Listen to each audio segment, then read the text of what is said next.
Saya ini sudah rugi, Pak. Tapi kemudian kalau saya sewa pengacara kan saya harus bayar lagi. Ini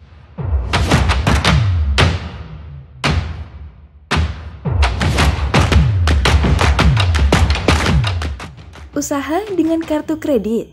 Join Credit Card Revolution. Halo Srisma, ketemu bersama saya Roy Sakti, pakar kartu kredit. Kali ini saya akan membahas tips memilih pengacara yang sesuai untuk kasus investasi bodong. Seperti yang kita ketahui, beberapa bulan terakhir banyak kasus-kasus yang meletup-letup. Mulai dari suntik alat modal, kemudian Mark AI, Sunton, terus kemudian robot trading, viral blast, apa segala, ngeluh sampai ya. Tapi kenyataannya adalah apa teman-teman ya? Kenyataannya adalah banyak dari kasus-kasus itu gembos, masuk angin. Contoh Sunmot, dari bulan berapa itu? Bulan Desember kalau nggak salah. Tapi hari ini yang terjadi, sekarang bulan Maret, adem ayam aja. Masih dalam proses. Nah ini yang akhirnya apa teman-teman? Galau gitu loh, ya kan? Galau untuk para korban-korban ini yang akhirnya putus asa. Gimana saya mencari keadilan dan akhirnya menyalahkan pemerintah. Nah, teman-teman, kali ini saya akan memberikan Anda tips untuk memilih pendamping hukum yang pas untuk Anda. Ya. Karena banyak juga oknum-oknum. Nah, jangan sampai Anda kena oknum, ya. Sekali lagi, disclaimer dulu, teman-teman. Saya tidak mempromosikan siapapun. Ya, saya tidak mempromosikan siapapun. Terserah Anda mau cari siapapun, terserah Anda. Dan kepada para lawyer, ya, saya tidak mendiskreditkan satu pihak pun. Di sini saya bercerita hanya berdasarkan pengalaman pribadi. Ini bisa menjadikan referensi Anda untuk dalam berpijak. Karena apa? Saya melihat banyak korban sekarang itu tidak bergerak atau salah langkah karena apa? Kebanyakan input, kebanyakan yang ngasih saran, kebanyakan yang diturutin, semua suara dimasukkan. Baik itu suara hoak, sampah, bener campur aduk jadi satu. Yang akhirnya yang terjadi adalah apa? Anda hilang duit lebih banyak lagi, hilang waktu. Nah, ini kalau Anda mau turutin, pegangan pakai patokan saya satu aja. Jangan yang lain. Karena satu hal teman-teman. Di dalam kasus ini, saya tidak ada kepentingan. Saya nggak punya partner pengacara. Atau saya nggak punya pesanan dari bos money game. Video ini saya berikan pada Anda khusus untuk membantu Anda mencari solusi bagaimana caranya uang Anda kembali. Walaupun mungkin tidak 100%. Ya, diturutin silakan, enggak juga gak apa-apa. Oke, lanjut ya teman-teman ya. Jadi gini.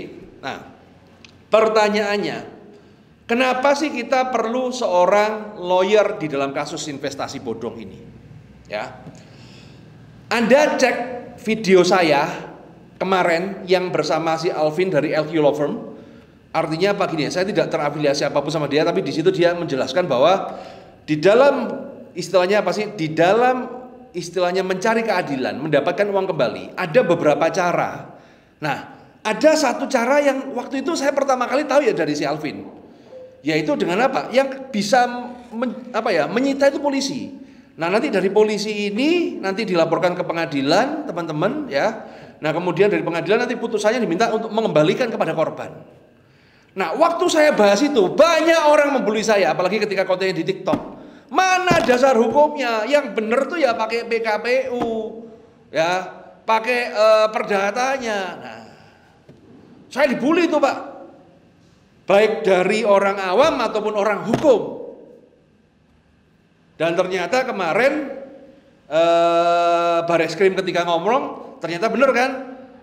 Disarankan untuk para korban untuk membuat sebuah paguyuban, ya kan? Kemudian nanti untuk meminta uang dari, misalnya kalau pengadilan putusan, Jadi nanti uangnya itu untuk dikembalikan ke korban, karena kalau tidak akan dikembalikan ke negara. Nah, omongan saya kan kejadian toh. Nah, sekarang bagaimana kita mencari paguyuban yang cocok dari pengacara. Jadi gini teman-teman, pertanyaan sepele. Pak, saya perlu pengacara atau tidak? Terserah Anda. Kalau tujuan Anda hanya sampai untuk memenjarakan lawan, memberikan efek jerah, ya saya rasa Anda tidak perlu seorang pengacara. Karena pasti akan banyak pengacara lain yang sama. Tapi kalau tujuan Anda ingin mendapatkan uang Anda kembali, itu beda kasus teman-teman. Saran saya kalau Anda ingin uang Anda kembali, ya Anda perlu lawyer. Kenapa? Tujuan lawyer itu adalah untuk mengawal suara Anda sampai di pengadilan, supaya nanti ketika pengadilan memutuskan jebret, ya, dia bisa mengawal suara Anda untuk masuk di dalam putusan. Misalnya contoh, kasus binary option, Indra Kents, ya kan, diputuskan bersalah. Nah, kemudian nanti kan ketika diputuskan bersalah, kemudian ini ada barang bukti senilai uang berapa ratus miliar, baginya bagaimana? Maka akan dibagikan. Nah, nama Anda harus ada di situ, Roy Sakti, yang mengalami kerugian senilai 100 juta, dikembalikan, gini. Nama Anda harus ada di putusan itu. Kalau nama Anda tidak ada di putusan itu, ya Anda nggak dapat, gitu loh teman-teman. Sampai sini pahami ya? Itulah kenapa Anda perlu didampingi pengacara kalau memang goal Anda uang kembali. Tapi kalau Anda cuma sekedar untuk, ya sudah yang penting penjara, aku rela, ya nggak perlu, ya. Itu nomor satu. Nah, tapi yang terpenting adalah apa teman-teman? Mencari pengacara yang tepat. Ini yang kadang-kadang miss. Ya, nah saya akan memberikan guidance, ya. Tapi sekali lagi disclaimer, ini opini saya pribadi. Kalau ada oknum-oknum ataupun orang yang tersinggung, ya mohon maaf ya. Ini kan opini saya pribadi toh. Kita kan bisa sepakat untuk tidak sepakat, gitu loh, ya. Tapi kalau Anda tidak ada patokan, ya Anda boleh pakai opini saya, ya. Jadi nomor satu teman-teman, pengacara itu anggap aja kayak dokter deh, ya teman-teman ya. Nomor satu, ya. Pak, kalau saya pengacara kan saya harus bayar lagi. Ini kadang-kadang orang itu, saya ini sudah rugi Pak. Tapi kemudian kalau saya sewa pengacara kan saya harus bayar lagi. Ini satu statement yang teman-teman. Kenapa? Karena gini loh teman-teman ya. Analoginya kalau saya anggap pengacara itu dokter. Kamu sakit jantung. Kamu datang ke rumah sakit, kemudian rumah sakit ngasih Anda biaya, kemudian kamu marah-marah ke rumah sakit. Hei, rumah sakit, saya ini udah sakit jantung, masa disuruh bayar? Saya ini udah rugi, rumah sakit gak kerja, masih kamu suruh bayar? Ya kira-kira algoritma macam kayak gitulah teman-teman, ya. Nah kalau kamu kayak gitu, nggak usah sewa pengacara, sudah suruh sendiri, wis.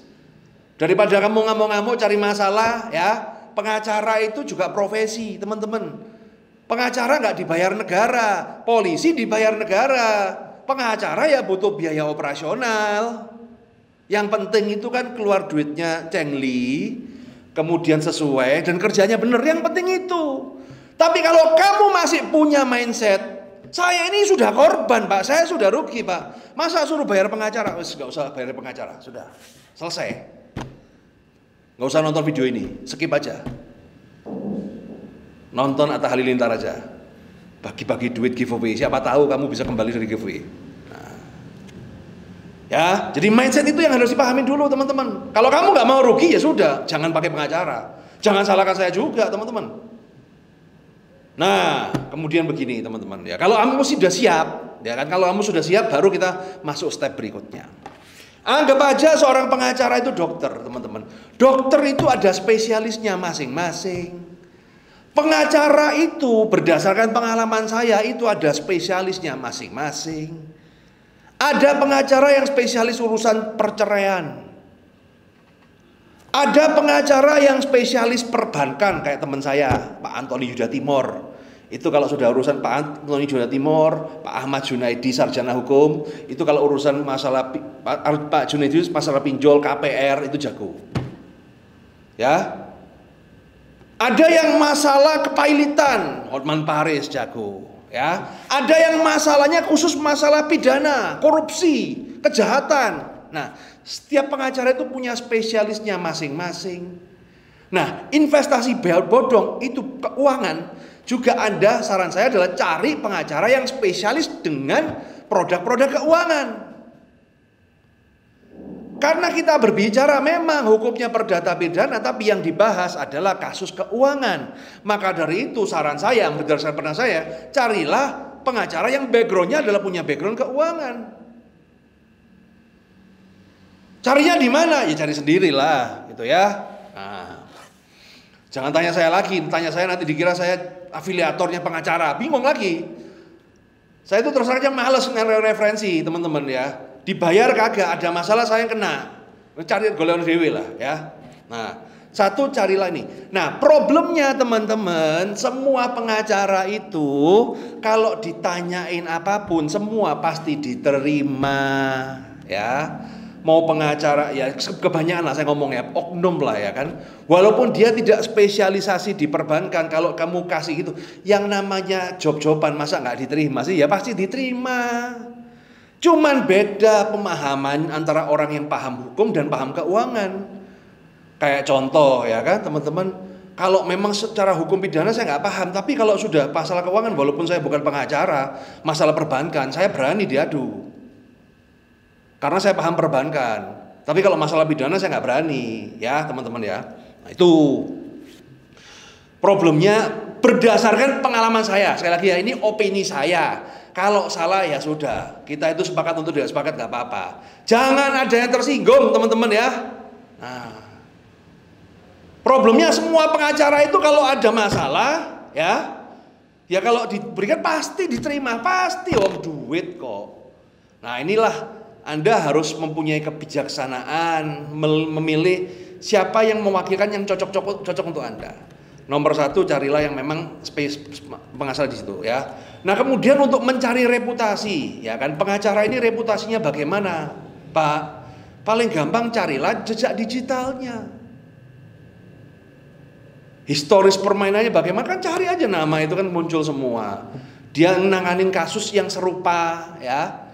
Nah kalau selama ini dia nanganin kasus cuman perceraian, kemudian harta gono gini, terus nanganin kasus pembunuhan. Terus tiba-tiba kamu kasih lempar investasi bodong, ya bingung bos orangnya.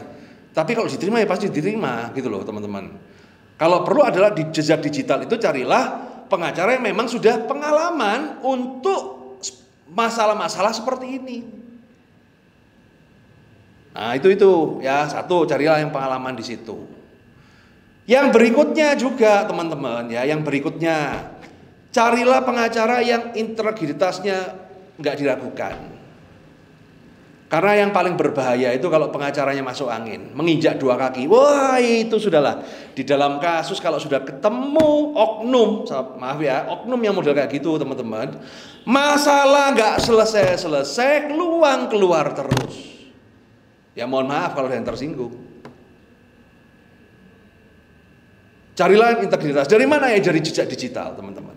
Ya, ketika mencari jejak digital teman-teman ya, jangan melihat pada patokan satu berita, cari berita yang lain. Karena zaman sekarang itu mereka serang-serangan, pasti ada media-media yang nggak kredibel menyerang apa segala, wajar. Hampir semua pengacara saya rasa pernah pengalaman kayak begitu. Anda riset sendiri, oh ini kira-kira worth it nggak sih, bagus nggak? Nah, setelah itu kita ngomong biaya, ya biaya. Nah, ini yang paling Anda takutkan Pak, ya. Pak, biayanya Pak, saya takut Pak, nanti apa-apa gini loh. Saya paham Anda teman-teman. Yang paling nyebelin dari oknum pengacara ini kadang-kadang biaya-biaya yang tidak terduga. Ya kelihatannya sepele ya teman-teman ya. Pak, kita butuh ongkos Pak untuk ini. Kita butuh ongkos untuk sidang. Kita butuh ongkos ini. Kadang-kadang jumlahnya nggak banyak, tapi kan kesannya menjadi kayak gimana gitu loh ya. Menjadi kita ini kayak ini curhatan para klien loh teman-teman ya. Saya berbicara ini ya. Dan sekali lagi saya tidak mau menyinggung siapapun dan mohon maaf dulu deh ya. Akhirnya mereka kan merasa itu kan kayak dimanfaatkan sama pengacara. Oknum ya teman-teman ya. Nah ini saya tahu pengalaman kayak gitu. Nah maka dari itulah teman-teman, saran saya kalau Anda sudah memilih yang cocok, negosiasikan harga di depan. Ya. Fee-nya berapa Pak? Gitu loh. Kadang-kadang mereka itu ngasih free. Oh gratis, enggak apa-apa. Gratis, tapi kemudian dia klaim inilah, klaim itulah. Yang notabene saran saya lebih baik kamu bayar di depan kayak berapa, nggak usah klaim-klaiman. Itu terbaik. Daripada kamu dapat yang gratis-gratis tapi endingnya suruh klaim inilah, klaim ini. Kamu kalau total gede loh duitmu, teman-teman. Nah, saya kasih patokan ya, teman-teman ya, saya patokan, ini jadikan standar, bisa lebih murah, bisa lebih mahal ya. Kemarin saya tanya sama salah satu teman saya, pengacara, saya nggak sebut deh ya. Kalau nanganin kasus kayak gini, investasi bodong, gimana ya? Dia mau beberkan, kalau di tempat kita ya, biaya awal itu senilai 1,5% dari kerugian, ya 1,5% dari kerugian. Nah, cuman kalau ngitung kerugian teman-teman, Anda ngitungnya gini loh ya, kerugian dihitungnya dari sini. Jangan misalnya kamu invest di Fahrenheit 1 miliar, tapi kamu pernah menang 300 juta, ya, maka kerugianmu itu 700 juta. Jangan dihitung, Pak, saya kalah 1 miliar. Nah, jadi kalau ngitung poin kerugian dari situ. Saya sekarang ketahan nih duitnya, scam 1 miliar, tapi saya pernah menang 300 juta, ya hitungnya dari 700 juta. Jadi si pengacara ini, ya, dia minta fee 1,5% di muka. 1,5% di muka. Berarti kalau 700 juta, 1,5% berapa berarti? 10 juta. 10 juta jebret. Loh Pak, kok mahal Pak? Ya nggak usah pakai pengacara, titik. Kamu uangmu kerugiannya 1 miliar kok mahal ya. Sekali lagi ya, kalau Anda ngomong kok mahal apa segala, tutupin lah video ini, percuma yes. Ngomong sama kamu tuh percuma ya. Nah, itu. Nah, itu diperjelas teman-teman. Kalau yang di kawan saya, dia bilang 1,5% wis, pokoknya sampai terakhir wis. Dia nggak minta apa-apa lagi. Dia baru minta sukses fee itu 15%. Nah, sekarang begini. Wah Pak, mahal. Sabar ya. Artinya apa? Yang dinamakan sukses fee itu kalau Anda menang. Intinya pengacara ini berhasil ya. Pengacara ini berhasil mengawal kasus Anda sampai pengadilan. Kemudian gugatan sampai cair, duitnya jeder. Duitmu 700 juta datang jebret ya, 700 juta sudah di tanganmu. Dia minta komisi 15%. Berarti dia minta komisinya berapa itu? 15%. 100 jutaan deh. Loh kok mahal Pak? Mahal mana 700 jutamu enggak balik? Utek dipakai ya teman-teman ya. Saya ngomong itu adalah hal yang jengkli menurut saya. Toh 100 juta itu baru dikeluarkan kalau menang. Kalau uangmu sudah kembali 700 juta. Kalau uangmu tidak kembali, ya biaya itu nggak keluar. Sampai sini dipahamin ya teman-teman ya. Semoga paham. Kalau enggak buat, waduh jangan handphone, sandal aja nanti. Ya, seperti itu. Ya, nah itu. Nah, terus, yang harus dipastikan teman-teman, mencari pengacara yang cocok, jangan sampai ketika Anda setelah bayar 1,5% kemudian jadi gini, ya ini berdasarkan pengalaman pribadi ya teman-teman ya. Ada pengacara yang abal-abal, ada yang beneran. Kalau pengacara yang abal-abal ini oknum, saya ngomong ya, yang oknum ini ya, dia ngejar 1,5%-nya ini, dia ngejar duit harian. Dia tidak ngejar yang 15%-nya ini karena dia mungkin nggak punya kasus, nggak pernah ngurusin kasus gini. Yang penting aku duit harian lah, yang penting duit kecil dapat lah. Nah, hati-hati. Ya, kalau berdasarkan pengalaman saya, carilah orang yang dia ngejar 15%-nya. Karena memang goal dia untuk menang, karena tujuan dia untuk menang. Karena kalau ada ketemu pengacara yang cuma nyari ininya doang, yang nyari biaya di awal doang, ya habis kamu bayar, ya kamu nggak diapa-apain, ya tunggu-tunggu doang. Nanti kalau sudah jalan minta biaya lagi, itu yang bikin sengsara, itu pain point teman-teman. Saya pernah tanya ke teman saya ini 1,5% ada biaya lagi nggak? Nggak ada. Maju apa? Nggak ada. tiket nggak ada. Bahkan teman saya bilang, kalau sampai tekor tak talangi dulu. Karena kan nasabahnya banyak. Kenapa? Lah saya tanya, lah kenapa kamu berani talangi? Karena goal saya cari yang 15%. Itu duit gede. Dan dia sudah pernah menang beberapa kasus. Ya, ini pengalaman saya ya. Kembali lagi nanti kepada Anda.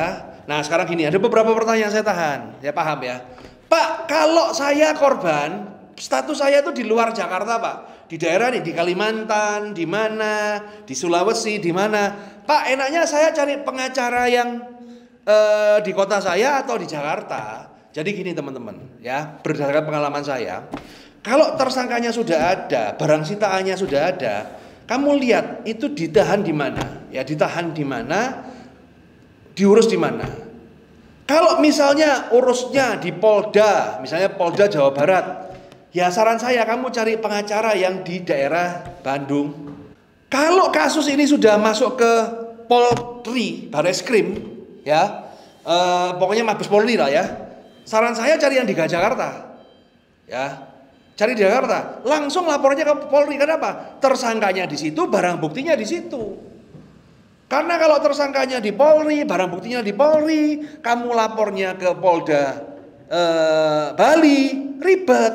Kalau Polda ini mau proses, dia harus kayak pinjeman gitu loh prosesnya. Jadi saran saya langsung tembak di Polri. Ini goal kalau memang duit Anda mau balik. Ya. Semoga bermanfaat ya. Jadi kembali lagi ya. Nah, kurang lebih seperti itu ya. Kembali pada Anda. Tugas Anda ya, goal saya di sini adalah selalu memberikan informasi yang benar. Saya tidak ada alasan untuk menyesatkan Anda atau ngambil duit Anda. Gak doyan. Posisi Anda itu duit entek, disedot sama korban binary sama robot trading. Kok masih saya nyari duitnya Anda? Dan kemudian hati-hati juga karena banyak oknum-oknum yang berebutan remahan-remahan ini ya, mohon maaf, hati-hati. Sebagai korban Anda sudah melakukan satu kebodohan, jangan disambung dengan kebodohan nomor 2 teman-teman ya. Jadilah korban yang cerdas. Doa saya semoga uang Anda bisa kembali